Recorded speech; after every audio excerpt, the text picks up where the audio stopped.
Free Travis Ford reaction after today's news of Travis Ford being retained at Oklahoma State for at least another year.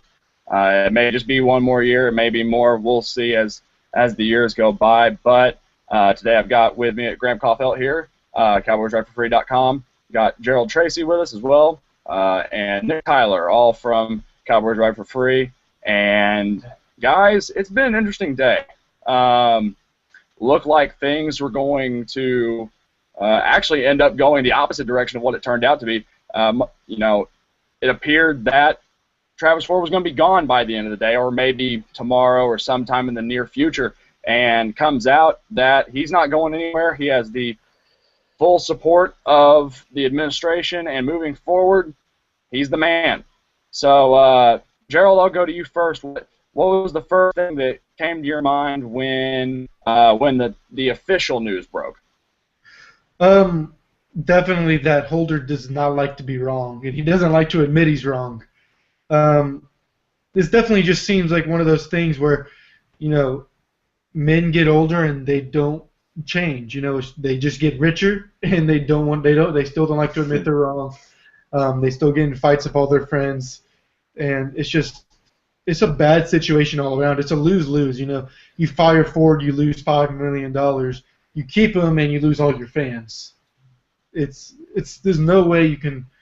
There's no way you can win in this situation. But yeah, it's definitely weird because 30 minutes before the Boone tweet, I got a call from the Virginia Tech SB Nation guy because we were going to do a piece on Buzz Williams and him potentially leaving Virginia Tech, but instead he was like, yeah, but and then right in the middle of that, I get the email from you all saying, look at this tweet, and I'm like, dude, you got to look at this Boone Pickens tweet. And he's like, oh, well, that's the end.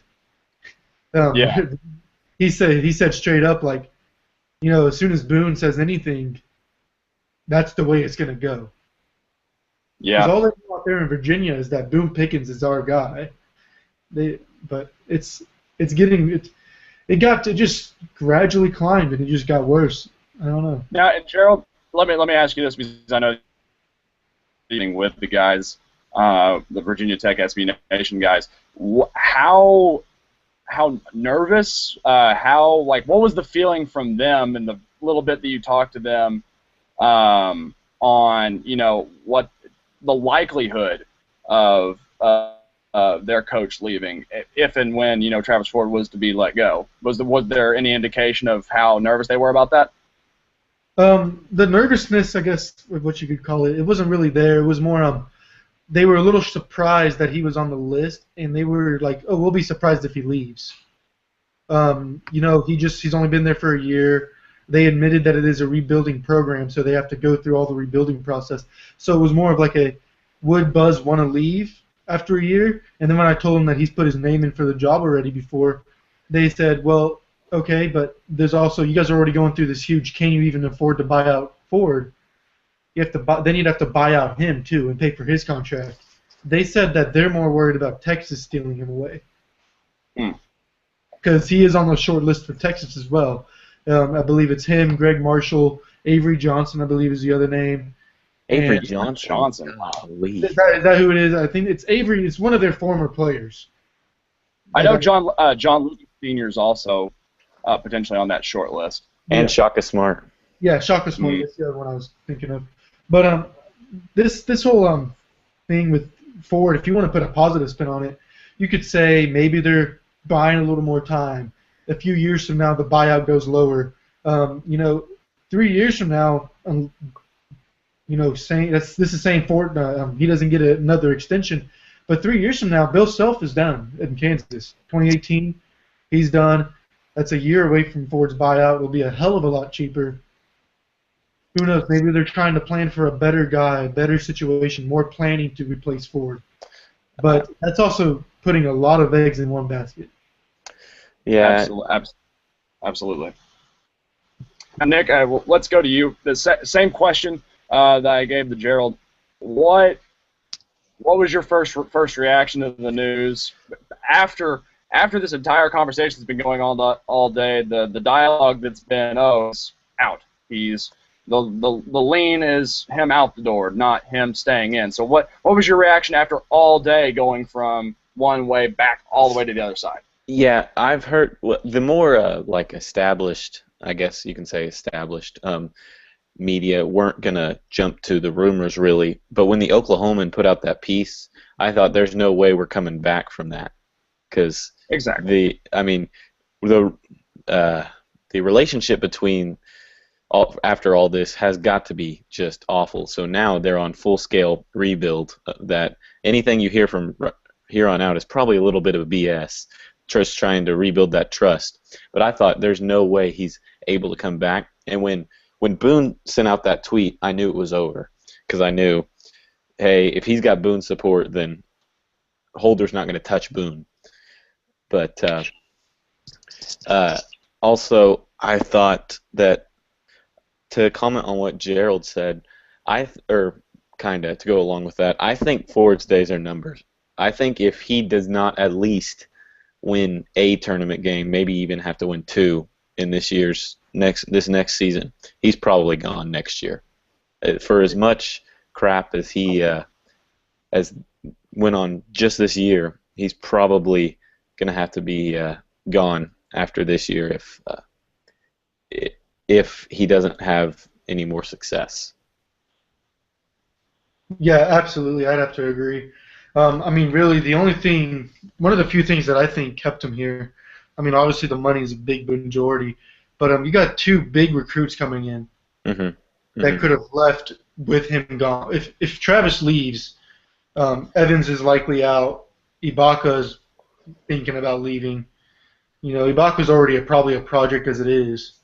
So I think that could have been another, I guess, influence. I think we're gonna struggle next year. No, whoever our coach would have been, but like I said when the team was emailing back and forth, I think you could have either chosen to suck next year because I think no matter who you brought in, even if you brought in Mike Krzyzewski, the team wasn't going to be all that good next year. There's not a lot of talent on the roster coming back, but I think where the program is heading after next year is going to be the biggest impact because if you bring in a new coach this year, he has a year under his belt to, recruit and bring in players he wants and install a system he wants, and and without that, it's another year of Travis Ford's players coming in. That this new coach that I think will be coming in after next year will be handed on. Yeah. And y'all hit on an interesting point. Obviously, with all the rumors and speculation that the last couple of days, for that matter, Joel Evans came this with the school. Now, granted, only course of action he can really go from at this point is filing a waiver through the NCAA and trying to get that. Now, obviously, I don't think that's going to be the problem now with Ford staying. But I mean, let's play a little situation game here. Say Ford is gone, which we all thought was the preconceived notion today. Do you think Evans stays? Because I would think that he does, and I know that his statement was kind of murky. What y'all think about that? I think it's a very iffy situation. I think what it depends on more is who they bring in. If you bring in a guy, Buzz Williams, who's proven he can win with good players, at Marquette he did that. Now I know Virginia Tech wasn't exactly a great year, but he also played at Virginia Tech, coached at Virginia Tech. So I mean, when he was at Marquette, he had better players. He showed that he can be a coach, and he took him to Elite Eight. I think he would have stayed if a guy like him came. Someone who's done before. Okay. Yeah, he hit on it. I'm not sure.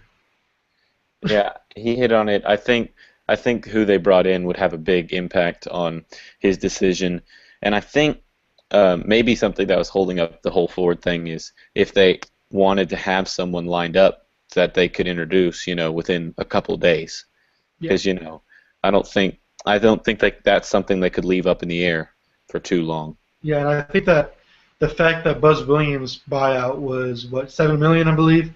I think that puts a dent in it because from what I was getting, Williams was the guy they wanted, and they wanted him now. They didn't want to wait 5 months. They didn't want to wait till May 11th. They didn't want to wait a few years. They want him now.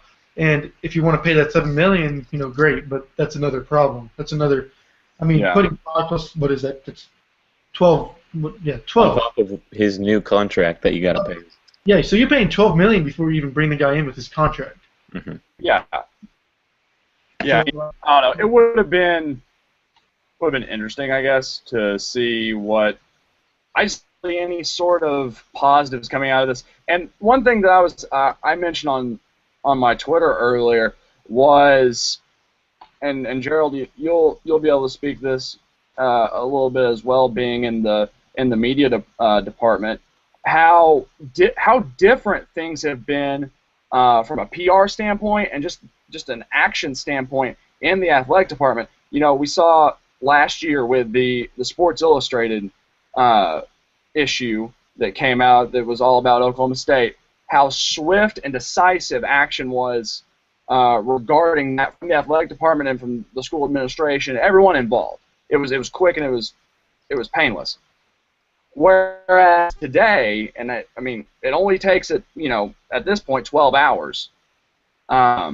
It turned into a full-on circus, and people are being put on blast. It got ugly really quick, and I wonder where was the decisive nature of the administration like it has before? Where was that? Did y'all think about that at all? Was that something that crossed your mind? Because they drew this out way too long. Oh, if they were gonna make a decision, they should have said something instead of Big Pickens being the guy that basically leaks the news. And now it looks like, if it is true, it looks like he's the one calling the shots, not the man with the actual title, Mike Holder. Yeah, no, it definitely looks like that. And look at it this way: the situations you brought up whenever OSU acted quick, Sports Illustrated, Tyreek Hill, stuff like that. They were, for lack of a better word, they were saving their own ass. Right now, they wanted to save their own ass by delaying it. You delay this as long as possible. You'd have to delay saving your own ass. You have to delay all the press reports.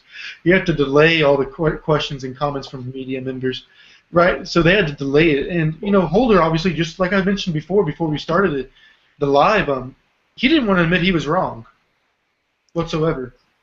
Yeah, see, the thing I was going to say is, it's kind of like earlier this year when the football team was struggling, and Mike Gundy rumors were going around, and how no one was happy in him. They weren't squishing those rumors. There was no, I'm confident in backing him up. Not even like. They didn't get anything back up from him. He actually didn't get any. The only reason those rumors went away is because he won Bedlam. At least Travis Ford got a tweet from Boone Pickens. I mean, I think there was nothing for the university to lose here. That's kind of something that I think why they may not have acted upon it as quickly as they did with the other stuff. The image of the university wasn't really being tarnished, so I don't think they Holder or whoever, PR department, had any real motive to squashing the rumors. Yeah, we'll see, and I kind of disagree with that. The image being tarnished. It's not so much the school, as a whole, as an institution now, is being tarnished. It's Mike Holder's ability to be a decisive, administrator. Him actually holding his job and completing his tasks. This now looks like he's not as strong-armed as his title would suggest, and so I think that's where things are going to be. And also I think the basketball program is going to be hemorrhaging money in terms of support. There is going to be no one at the games next year. No, yeah, it's not.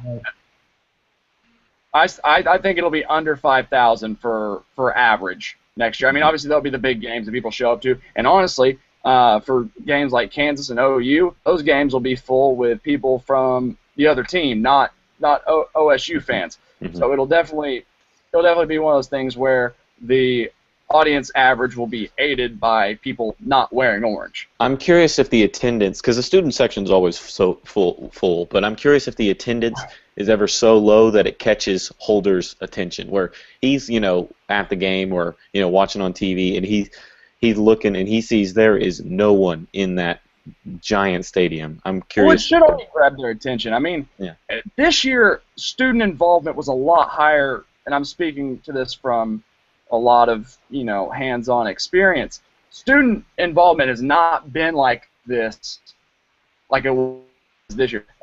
In the last 2 years, even when Marcus Smart was here, the student involvement was not near as strong as this, at least consistently. 2 years ago, it was really strong, but very inconsistently. And then last year, it was just kind of meh all the way through. This year, it was strong on a consistent basis, and I was very surprised by that because there wasn't the marquee names, there wasn't the hype. It was a very, that's a credit to selling a product to get them into the stands. I don't see this happening now because students are just as mad about this as your donors, your fans that are not filling the seats. Yeah, this also brings up the question now: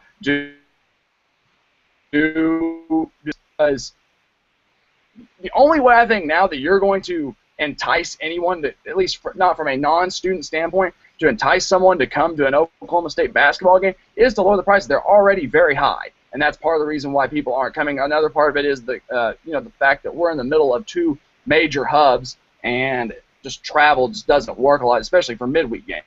Yeah, so. Go ahead, Gerald. You go ahead, Nick. Midweek games, and whenever it gets all nasty in the middle of January, February, people don't want to drive that 2 hours. But yeah, go ahead.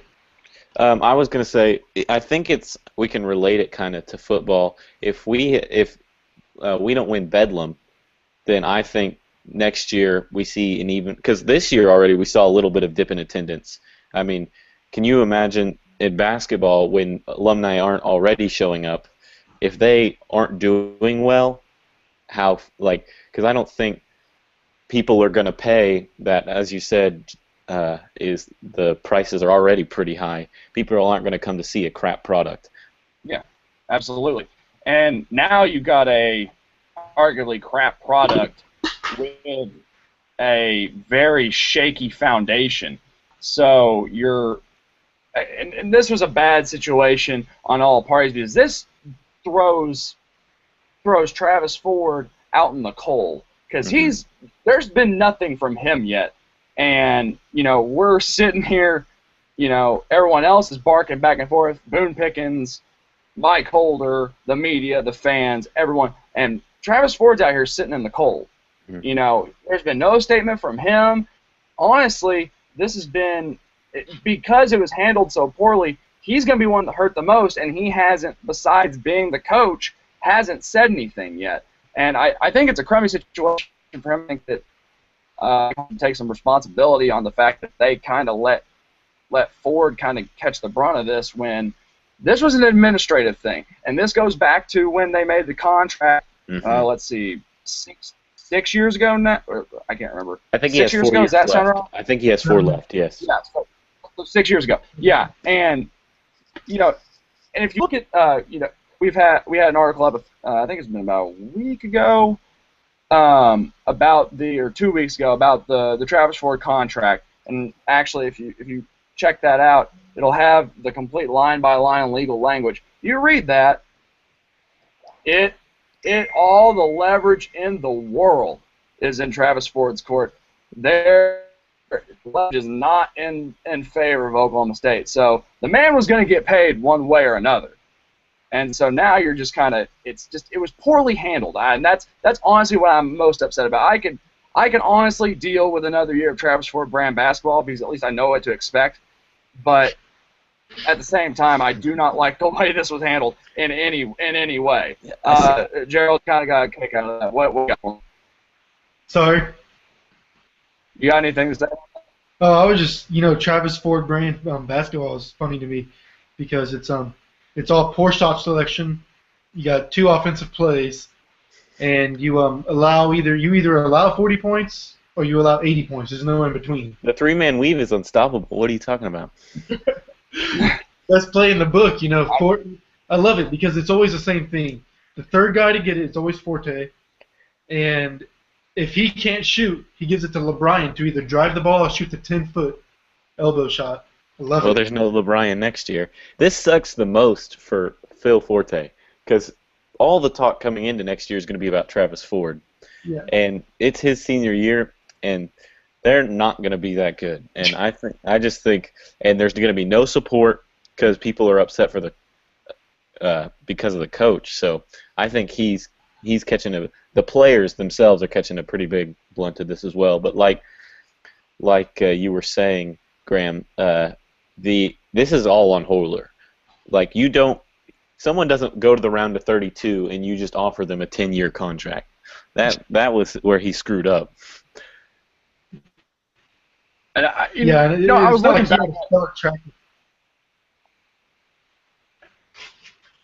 I was looking back at it last night, just looking at Travis Ford's previous history. I mean, I know he'd been at UMass, but I'd never really looked at what product of basketball he had put out there. I mean, the man is actually he must be a heck of a negotiator because he had one tournament appearance at Eastern Kentucky and landed the UMass job. And the UMass job isn't as good as it used to be, but that used to be a pretty good program. And then from UMass, never made the tournament and jumped into Power 5 conference to a team that is known to be, strong to elite on a year-to-year basis.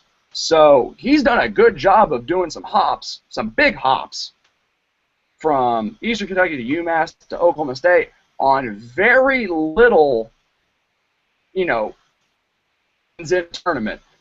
He can bag 20-win seasons, but 15 of them. A lot of teams can do that. He can bag 20-win seasons, but 15 of the wins come against UNT and Tulsa. Yeah. Yeah, and his conference record right now, he is under 500 as a coach in Big 12 play. 60-65.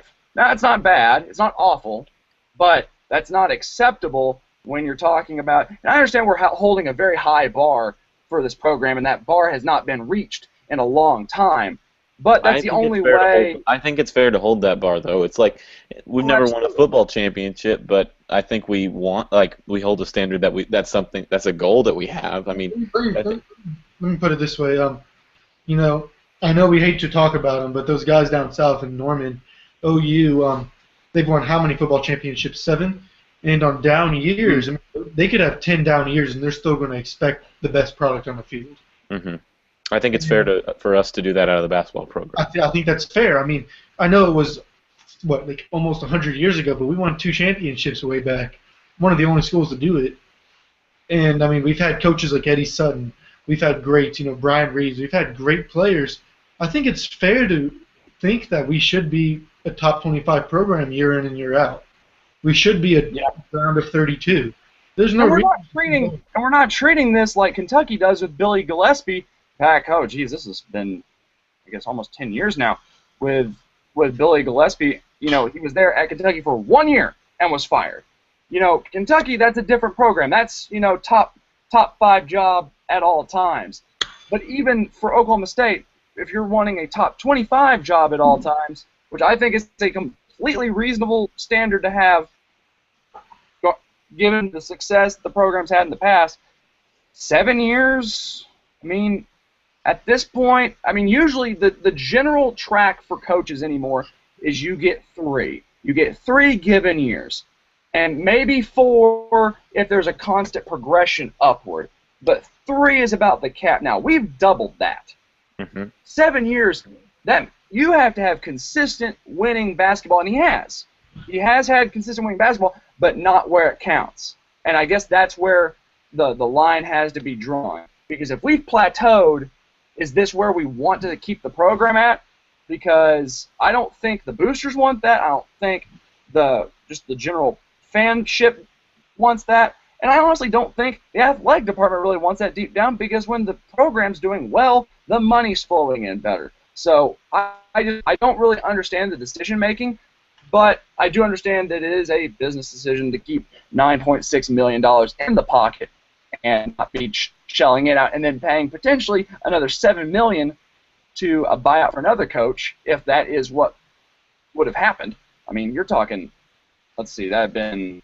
I mean, obviously, that's without the booster money that was being thrown out there, but that's $16.5 million before you actually get to a negotiating table for a new coach. Does anyone know how many Big 12 tournament games Travis Ford has won while he's here? Because it can't be many. Tournament, I think he's won at least like a couple, like 2 or 3, maybe. One or zero. More than he's won NCAA tournament games. Yeah, I mean, but see, I don't think contending in the Big 12 tournament is too high of an expectation, which is something he has not done in 7 years. I mean, and I gotta. Oh, sorry. I gotta go. I got dinner. The oven just finished. So. You're good. Dude. Yeah. All right. We'll see you, Joe. Thanks, Joe. Yeah, good luck. I'll listen up on the rest. See you. All right. Sounds good. You. All right. Well, then there were 2. Yeah. I'm gonna check this out real quick to see what kind of season by season here in just a second. But like I was saying, I think, I mean, still, like you were saying, the whole 7 years thing, 3 years, it still falls all back on Holder. I mean, you can't sign a guy to that kind of contract if he doesn't. You always have to have the worst case scenario in mind, and it's like Holder thought after 1 year that he was always going to that was going to be the worst case. And I mean, you got to know that he probably wasn't going to be the next John Wooden. You're probably not. And also, and I was talking on my radio show here with the student station here last night, and me and my co-host were talking about that Travis Ford is a very young basketball coach. Mm-hmm. Mm-hmm. And a lot younger than, I mean, he started at Oklahoma State when I believe he was 38. That's incredibly young for any Power 5. I'm trying to think about how old Hoiberg is now. He's about around. I don't know if he's hit 40 yet. He may have just hit 40, but still, that's very, very young. So maybe a question is, did he come up too soon? Well, because I think that's a legitimate thing. If we remember when he first got here, I heard someone was talking about this the other day when they were talking about this. He wanted the Kentucky job after like his first or second year, if you remember that, and he was looking at that, and but then they hired Calipari, and so it was kind of like a little bit of an awkwardness because he already had 1 foot out of the door. Yeah, and I mean, I guess the Wildcats made the right call on that one because I mean, honestly, I don't know what happens if Travis Ford has that sort of talent year in year out. I don't think Travis Ford can bring in, five McDonald's All-Americans. Yeah. I mean, they say the man can recruit, and he has brought in good players. But at the same time, LeBron Nash. But I mean, look how there were a lot of high praise for those players, and I mean, they didn't progress. There has been no player. They never progressed. The only player that you can really say had a ton of progression while here, at least in the last few years, has been Markel Brown. Mm-hmm. And, I mean, that could be attributed to a lot of different things. I think if it's just one player. Sorry, go ahead, finish what you were saying.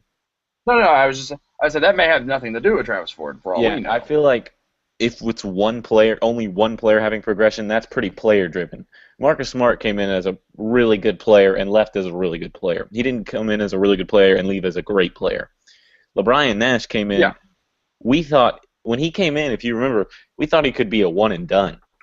But he came in, it was a good player, and then he left as a good player. I mean, the fact that he was here for 4 years is pretty telling.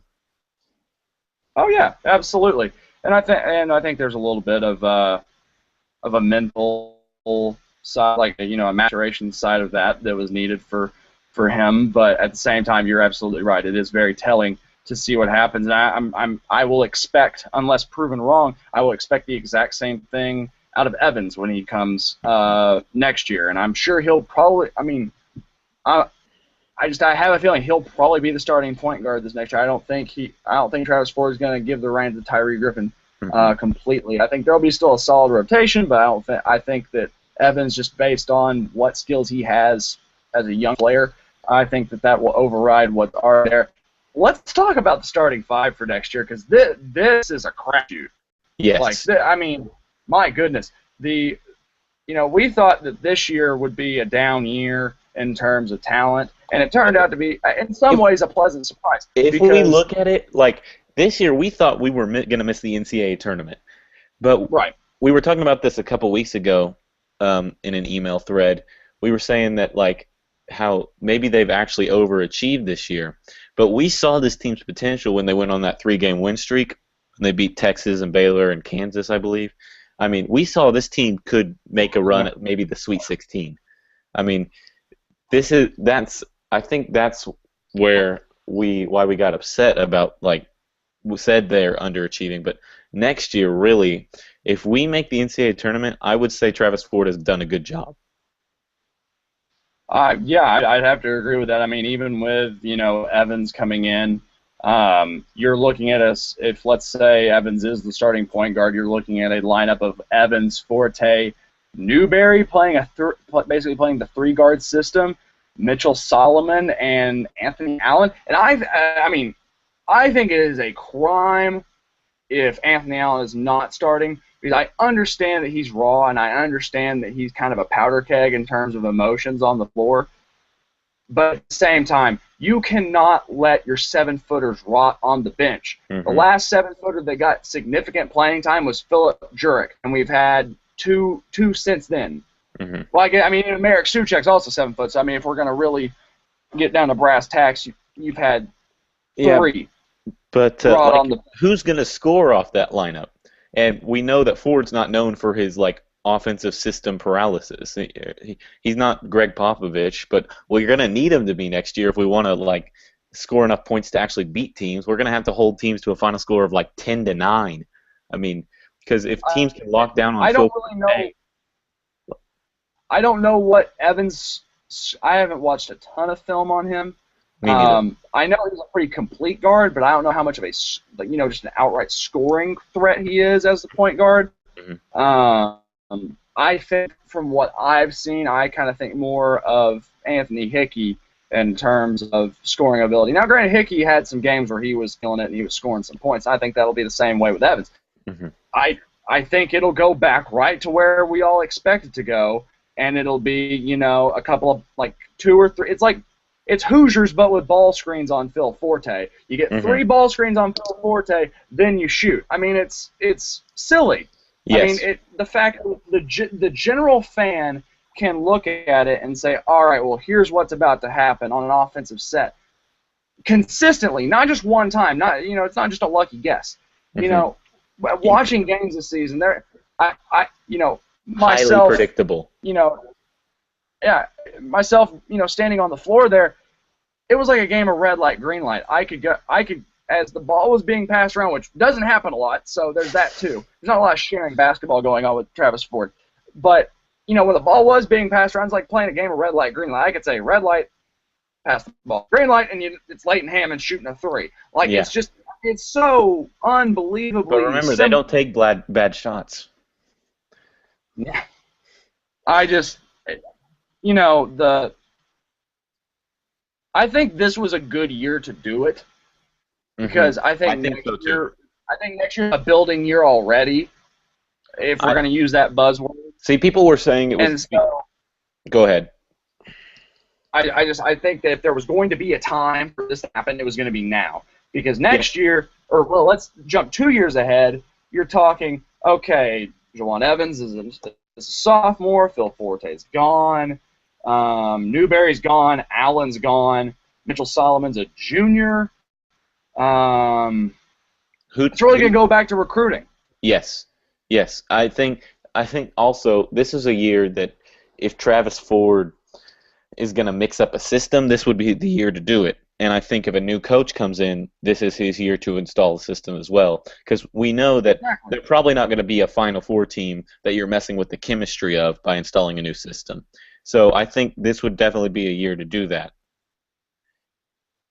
Yep, and I think that in terms of, and I already said, I'm not entirely upset that we're retaining him because I understand that. I understand why. Yeah. The proof is there and it's very easy to read.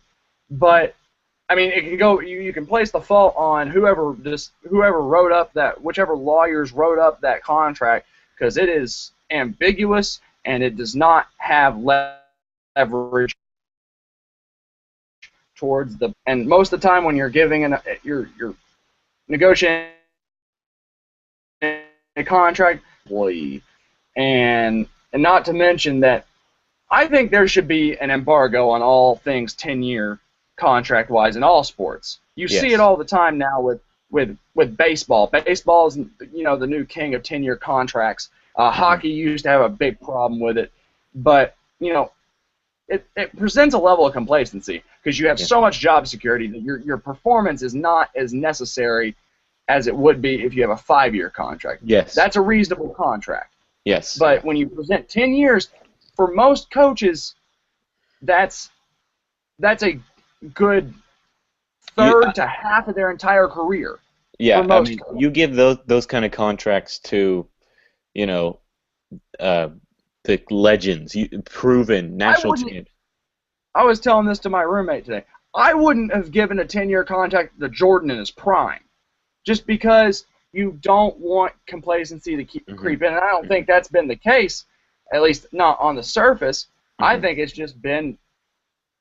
We've plateaued. There's no more growth to have. So if there's anything that I can address to more obscure Kansas victories and head-scratching losses on the road to teams that have no business beating Oklahoma State, which honestly next year there's going to be a lot more teams that have business in Oklahoma State than there's been a while. Hey, but when we beat Kansas next year, Travis Ford will be ringing that out until we beat Kansas the next year. Yeah, and he'll habitually lose to OU. As long as Lon Kruger is at OU, don't expect a Bedlam victory next year. There will not be a Bedlam victory next year. Mark that down, circle it, dot it 1,000 times over. Both games will not be close. I don't think so. The one in Stillwater will be close for a half, and then OU will pull away late, just like they always do. Yeah, exactly. There's no Marcus Smart to save us. OU will not have a lot of their main key piece will definitely be gone, but if there's a coach that I wish we had, grab any coach out of the ranks that was reasonable. Obviously, you're not going to go grab Mike Krzyzewski, you're not going to go grab Jim Boeheim, but if there was a coach that was within reason, I would drive an hour south and snag Lon Kruger and sign him to a 7-year deal. That's a reasonable contract. 7 years is about as high as it should ever go. And I honestly want to go look and see what the last for contract extensions in terms of the Krzyzewskis, the Roy Williams, the Bill Self, Tom Izzo. Yeah, what their longest, because I don't think they've ever signed a 10-year or an extension that made their contract over 10 years or 10 years or over. Probably not. I don't think there's ever been a case with any of those coaches. I could be wrong. I could be completely off base, but I don't think that those institutions have done that. So if that doesn't tell you that this is not a good way to approach business, then I don't know what does. So we're saying #blame Holder. Yes, and I think 100% right now that's on him. I mean, yes, we can blame performance on Travis Ford, and I think that there are plenty of coaches that could cultivate a lot more out of these players. I think we see it year in and year out. There are coaches even at the mid-major level. I like to use Archie at Dayton. I mentioned this in one of the email threads today. Guy had 6 scholarship athletes, and none of them were over, I believe, 6'8", 6'9". and they're almost beating the team that Travis Ford has the most trouble with in Oklahoma to go to the Sweet 16. And they have been to the Sweet 16, and they have had to play out of play-in games the last 2 trips to the tournament. So they have an extra game on everyone else playing in the tournaments. And that, you could say, oh, well, that's, performance. Yeah. Well, being out of that conference, it's harder to get those seeds. So they're, you're definitely seeing someone making more out of less. It's you see it year in and year out, and I like the example the most. I don't ever think that we've ever seen Travis. I take that back. We saw it in a 3-game span. Travis Ford getting more out of less, but usually he's getting less out of more. Absolutely. And what it kind of evens itself out, and you get about average. I still think that they got in the tournament. I think there should be a rule, just like college football, where if you don't reach 20 wins by at least through your conference tournament, then I don't think you should be eligible to get into the tournament unless you win your conference tournament in that bid. Like some crappy team just somehow runs the table and gets one of those Cinderella bids and gets swamped by a 1-seed Kentucky. But if you don't have 20 wins, there shouldn't be an argument as to what, because you clearly didn't do enough. And I think that could be the mantra of this last season. They didn't do enough. They did a lot. They didn't do enough. Yes, because we saw their potential, but with that potential, they didn't do enough, like you were saying. Well, I'm trying to think of what all else there could be covered. I mean, I've forgotten from Oklahoma what he said, but do we know when Travis Ford's buyout takes another dip? Is it next year, after next year, or is it like a significant dip? I'm trying. I can't think of it off the top of my head. I'll have to look at that. I still think if he doesn't win at least 1 or 2 tournament games this year, he's definitely gone. With as much as this year's attention drew, and especially if he misses the tournament, I think he's gone. Yeah, well, and I think Kyle Frederickson, the beat writer for Oklahoma State with the Oklahoman, mentioned today on his Twitter right after the news came out. I think that his comment on Mike Holder being a guy that sticks to contracts, I think that is hitting it on the head, because he referenced the Joe Wickline lawsuit. And I think that is like that's not something I would have picked up on. That's a great attention to detail. I think that's 100% true. I don't think, even if I don't necessarily agree. I think that we're in this in the long haul, because like we talked about, if there was going to be a year that this was going to happen, it was going to be now. It was going to be this time, because it was going to line out right. Now you're dealing with people are going to be too apprehensive with losing Travis Ford and not having. I mean, we're dealing with a lot less this year, but you can at least name your starting 5. Yes. For next year. 2 years from now, and obviously a lot of that goes into recruiting, but we're naming maybe 2 players that are on the starting 5 in 2017. I don't know if Travis Ford's going to be able to recruit 3 starters that can play as freshmen. He hasn't proven that yet. No. So well, there's 2 points I want to make.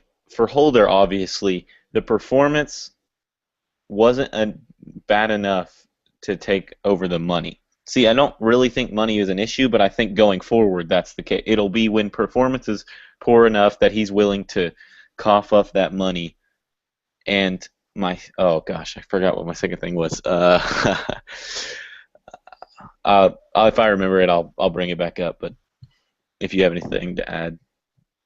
I mean, it's just, I think that we're in this for probably, let's see, we got 4 years left. Oh, yeah, I remember. If at the end of if he stays all 4 years, has the program digressed to mediocrity so far that the next coach is going to have a hard time bringing it back to even decency? It all depends on the coach. At that point, it's going to become a situation where you're going to have to throw. You thought that the $16.5 million was going to be a rough go to get a coach. Obviously, no coach is going to go going to sign a coach for that. But at the same time, you're going to have to swing for the frickin' fences on whoever is going to be available at that point. Yeah, cool.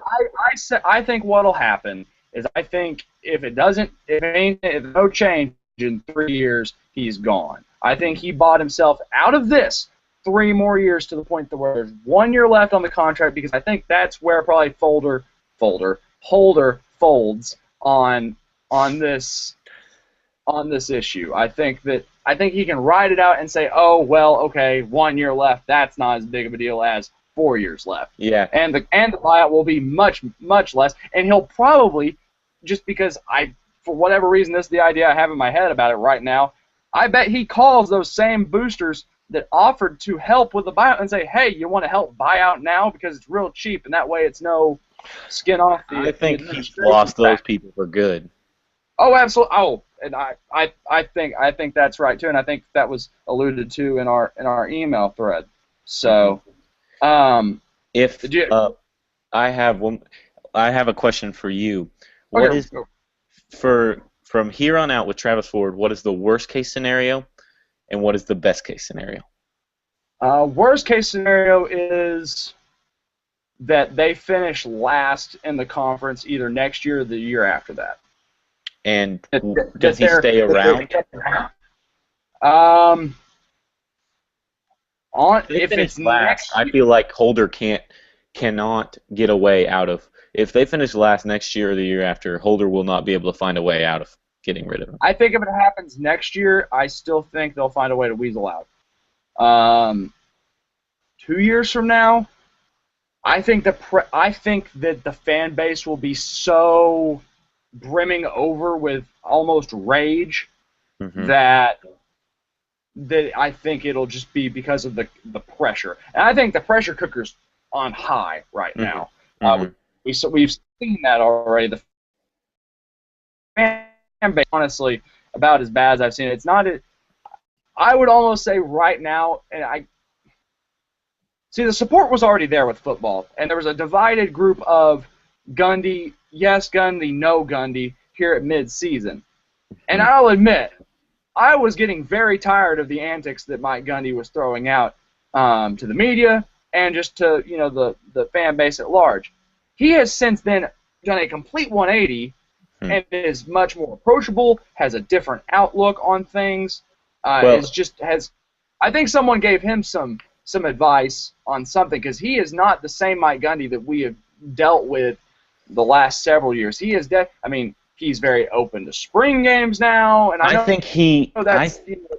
know this is another topic, but I think he is smart enough football-wise to know that this season was coming. I think that's why you saw all the antics this year, because he knew that we were going to take some lumps and that this was going to be the case. But that's why he did all this stuff, and so But now it's kind of back to the old Mike Gundy that we know. Yeah, I think it's going to be a much more pleasant Mike Gundy. And I'll admit, I was getting very, very tired of what's happening, and would welcome the idea of a change if that had kept up, because there's nothing worse than being locked in a room with someone that you don't like, and that's essentially what was, on a grander scale, the case. And it divided the fan base. You had the pro-Gundy and the anti-Gundy. And in this case, you have created this as well. And I want to say, at least the hatred to either side is so much worse, but the support is not there. There's not the numbers that there would have been. For Ford? Yeah, for Ford, yeah. Yeah, I feel like if it was like 50-50 for Gundy, I feel like it's about like 80-20 for Ford. But yeah, Ford, in that 20%, Ford has Holder and Boone Pickens. That and the 80% of fans, it's not near as many fans, because there's not near as many basketball fans anymore. It's just the sad truth that there's not many people that are fans of Oklahoma State that care about basketball. And I think the most vocal, I've said this, I don't think that Boone Pickens honestly really cares as much as he lets on about basketball. Because he is a businessman. And when it comes to this university, from a financial standpoint, the moneymaker, breadwinner is football and football alone.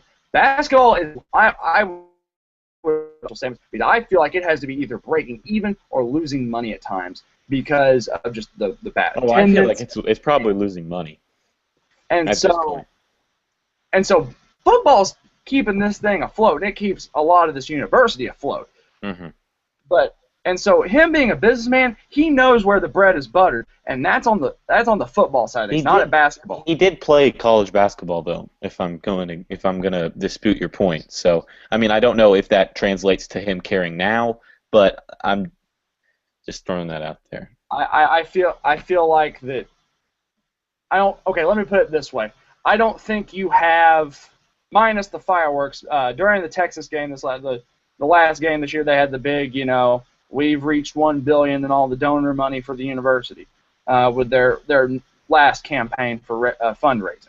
And they had Boone out there, and it was a big, hoopla. They shot all the fireworks around the stadium. It was big and cool, and that was the only highlight of the game because the Texas game itself sucked.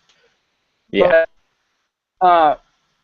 But I don't think, and obviously you're not going to have the fireworks, literally or metaphorically, I don't think you have that same situation and Boone be present at a basketball game. I just don't think that presence. Well, I mean, they don't announce that the campaign's finished at a basketball game. They wait till football season to announce it because there's more people, there's more eyes, more publicity. Right, but I'm saying I'm honestly putting it on a level playing field. Let's say we have a packed Boone Pickens versus a packed basketball, and let's just say, for the sake of timeliness, that it's in the spring. I don't think that they would necessarily. I don't think he would necessarily be as involved. Yes. He's definitely not at as many basketball games, and I understand he obviously has responsibilities. I'm getting a Charlie horse here, but to be at like midweek games and stuff. But even on the main weekend games, you have a Kansas game or he'll be at Bedlam. But there's been times where we played Iowa State or Baylor, and he's not been there. Yeah. I mean, I think Eddie Sutton, the man, you look at him and you're just like, you feel bad because you can tell that he's just deteriorating. I mean, in old age, that's what happens. But I've seen him at more basketball games than Boone Pickens, and for a guy that has as much exposure as Boone Pickens does with this university, you would think that he would be, if he cared that much, he would be at those sort of things. Yeah. So I guess that's where I'm basing that off of. Yeah, that's what you would think that. You would definitely, but I think I don't really think it matters how much Boone cares about basketball though, because he is the man inside Mike Holder's brain because he is stuffing the money down Mike Holder's pockets. So Boone will be making decisions in whatever sport he wants, whenever he wants. You're absolutely right, and that's part of that's scary because what's the point of having an athletic director if he's not going to actually do the actual work? And it's I know it's a super booster, but yeah, and I know a lot of schools have those, but what's the point of having an athletic director if it's all going to be deferred to the super booster? Well, what fixed it for Mike Gundy is the same thing that can fix it for Travis Ford. Just got to win. Yep. And he has won. We'll preface this with he has won, but not in the areas that actually matter. I don't really care if you start losing those games in, mid-December against Middle Tennessee State or Prairie View A&M or whoever you bring in, That's start losing those games, I'll take issue. But you're expected to win those. You know that you're having a successful program when you're winning the games that you're not expected to, or if there's such a high standard that there's an expectation to win all of them. And we do not have the ability to have that expectation of winning all of them at all, anywhere close. We have not reached that point. I don't think we will ever reach that point with Travis Ford being a basketball coach here. Yeah, I think you hit it. I mean, right on the head. Travis Ford has not proven that he can reach the goals that this program had in the past of this program has set. Yep, absolutely. Well, Nick, do you have anything else? Because I'm good to That's go. all I got. All right, awesome. I got a little venting in. Do what? Got a little venting in. Yeah. Like I said, blow off a little steam, but keep it coherent for all of those that will be watching this later. So this has been the Cowboys Right for Free Travis Ford reaction Google Hangout. I hope that when y'all watch this that you enjoy this as much as we did. Hopefully this will help you channel some of your anger out. If you do have anger, which I'm assuming you do because that's what the general consensus is for the fan base. And we hope that you'll come back to Cowboys Right for Free and check out all the content we have on there. A lot of good stuff from all the staff members at Cowboys Right for Free, and we'll always keep you posted on all the latest and greatest Oklahoma State news as they come to pass. But for now, for Nick Tyler and for Graham Caulfield, this is the Cowboys Right for Free Google Hangout signing off.